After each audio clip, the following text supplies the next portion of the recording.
Hello, meet the Moonlit PMD Bristle Nymph, a slim, segmented PMD with subtle flash and a mottled pine squirrel collar that's built for movement. Now, let's get one in the vise and tie one up. The hook that we're using today in the vise is the Moonlit Premium Tagata ML501. This is a jig hook in a size 16. The bead is oversized metallic coffee tungsten in a 3/0, and I'm just going to start my Semperfli Classic Wax Primrose 12/0 thread just behind the bead of the hook and use that tag end to wrap all the way back to the bend of the hook where I'll trim it out with my razor blade here. For the tail, I'm using Semperfli Micro Glint, and I'm just going to take a nice little clump there and I'm going to pull a strand out, and I will double it over, cut it, and then double it over again to create a 4-strand tail. I really like the Semperfli Micro Glint for my tails and legs on my nymphs because as the fish continue to eat the pattern, they continue to splay out and become more buggy. They're very durable, so I really enjoy this material for that. So you can see I'm going to secure that down. I didn't trim the 4 strands to create 4 strands on the back end. It's just easier to manipulate with it together. So I'll wrap that all the way back up to the bead where I'll trim that out.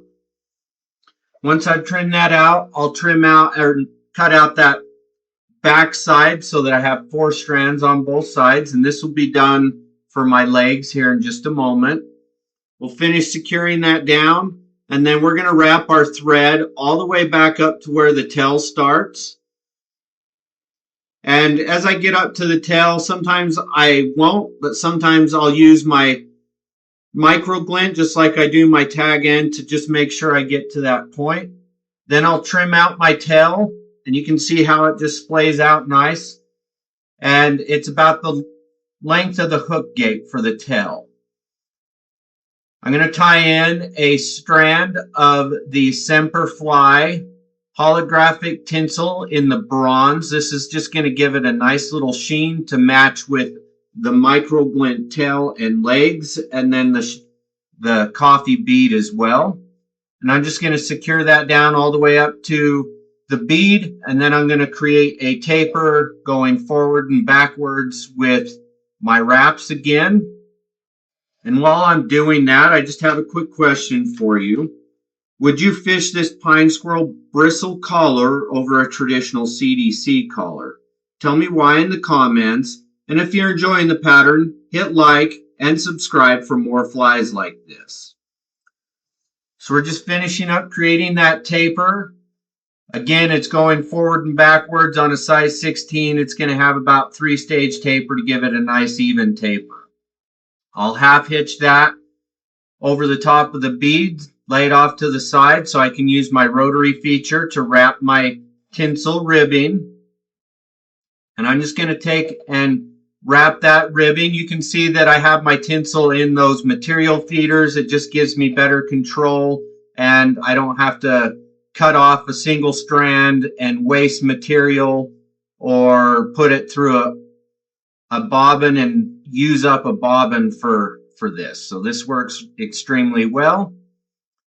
I'll wrap that all the way up to just behind the bead, and I'm going to trim that out. Once I've trimmed that out, I'll just take and secure it down. Half hitch again because I'm going to use some Solares bone dry for this. You can use the thin hard, but I like the bone dry just because it's got the little applicator tip on it. It's a little easier. I just want a small amount of UV resin on this to create a nice smooth profile and also protect the tinsel from the fish teeth as they're eating this fly. Now that I've got that applied, I'm going to cure that with the Moonlit Quick Dry UV pen. We'll just spin that around and dry it up. Once I've done that, I'm just going to take my thread and I'm going to go back to where my 3/4 mark is, roughly where I can start my thorax. For my thorax, I'm using the golden olive pine squirrel dubbing.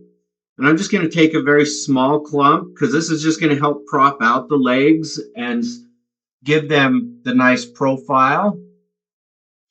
And there they are, you know, nice little bubble at the back end that will help splay those legs out. Here I have those 4 strands of the micro glint. And I'm just going to tie that in on the side. And I'll secure that down with a couple wraps over the top of that material. And then I'm going to go in front. And going in front is going to lock that material in so nothing slides. I'll pull that underneath and hold that where I want it to sit and secure it on the other side. I'll trim this out to be roughly about 2/3 the length of the body. I'll trim that out on both sides. I can adjust it if I need to. I'm trimming this other side just a little bit to even it out. Now I'm going to take a little bit more, and it doesn't need to be very much, but just a little more pine squirrel dubbing. And I'm going to create a nice tight noodle there. And we'll just cover up where the legs were tied in. And this just makes these legs splay out nice and tight. And it also gives it a realistic coming out of the abdomen there. I'm going to create a dubbing loop to put in my collar. And we'll go in front and behind it a couple times. I'm just going to set that off to the side so that it's out of my way on the bobbin rest.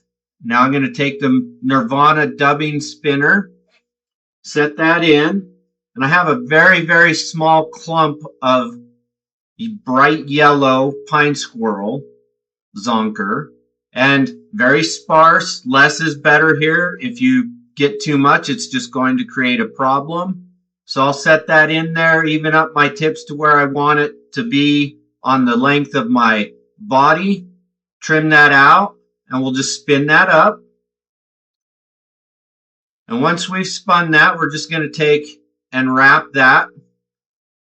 And I usually don't get too close to the top because for me, I struggle to get the fibers. They tend to fall out. It's not as tight up at the very top for my dubbing loops, but some people are going to be better at them than I am. And I'm just going to wrap, and you can see I'm palmering the pine squirrel fibers rearward, kind of like a soft hackle in your CDC and a blowtorch. And this is going to give you that same type effect as a blowtorch, more durability. It won't trap air bubbles, but it's going to flow, and it's going to have a mottled look to it, which is very lifelike as well. So now I'm going to half hitch that with a 3 or 4 turn half width finish. Trim that thread out.